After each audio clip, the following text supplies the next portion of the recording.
एक गांव में हीरालाल और उनके दो बेटे रहते थे। वो दोनों काफ़ी मेहनती थे। एक का नाम दिवाकर था और दूसरा का नाम किशनलाल था। उन सभी का एक खुद का फैक्ट्री था जो कि कागज़ की फैक्ट्री थे।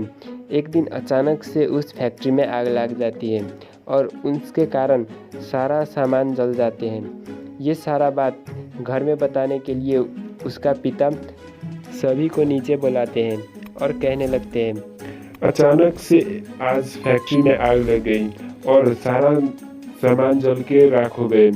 इसके कारण से हमें काफ़ी ज़्यादा नुकसान हो गया और ये घर भी हमारा नहीं रहा। ये सब बिक चुका है। अब हमें गांव में जाके वहीं पे रहना होगा। मैंने एक घर देखा है जो कि काफ़ी सस्ते में वहाँ मिल गया है, उसी में जाकर रहना होगा। इतना कहने के बाद तभी दिवाकर की पत्नी कहती है, चलिए जी, हम अपने मायके चलते हैं। यहाँ पे अब तो हमारा कुछ भी नहीं रहा। अब तो घर भी था वो भी बिक चुका है। अब हम लोग कहाँ रहेंगे? उस झोपड़ी में जाके मैं नहीं रह सकती। अभी मैं अपने मायके जा रहा हूँ। ये बात सुनने के बाद उसके पति बोलते हैं, अभी तक तो हमारे यहाँ घर थे और सब कुछ थे तो तुम हमारे साथ रह रही थी, लेकिन अब क्या हुआ? अब नहीं है तो तुम ये घर छोड़कर जाने की सोच रही हो? अगर जो तुम यहाँ से गई तो फिर से यहाँ लौटकर कभी भी मत आना। इतना कहकर वो लोग उस झोपड़ी में चले जाते हैं। कुछ दिन तक हीरालाल के दोनों बेटे मजदूरी करके ही काम चला रहे होते हैं, लेकिन एक दिन उसके पत्नी को एक ख्याल आते हैं और वो सोचती है एक होटल खोल लेते हैं। उसके बाद उसके पत्नी किशनलाल से बात करते हैं और कहते हैं, सुनिए जी, हमारे हाथ के तो खाना आप दोनों को बहुत ही स्वादिष्ट लगते हैं। क्यों ना हम लोग एक होटल खोल लें और उसी से हमारा घर खर्चा चलाएं। ये बात सुनकर उसके देवर बोलने लगते हैं, भाभी आप तो बहुत ही अच्छी बात कह रहे हो। इससे तो हमारा एक अच्छा खासा कमाई भी हो जाएगा। इतना कह के सब लोग सोने चले जाते हैं। अगले सुबह होते ही किशनलाल सुशील के वहाँ चले जाते हैं। थोड़े से पैसे उधार लेकर आते हैं और होटल खोल लेते हैं।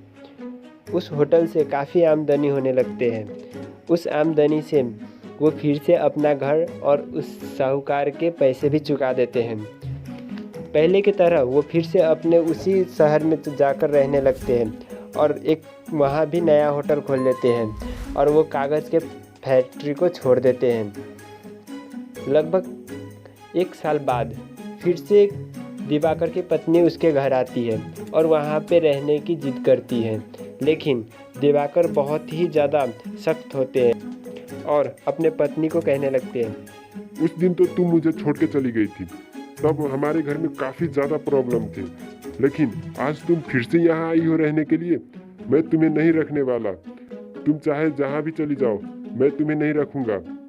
इतना कहने के बाद उसके भाई कहते हैं, उस दिन को भुला दो मेरे भाई। उस दिन तो काफ़ी ज़्यादा इसे घमंड हो गए थे अपने बाप के पैसे पर, लेकिन आज इसे छोड़ दो।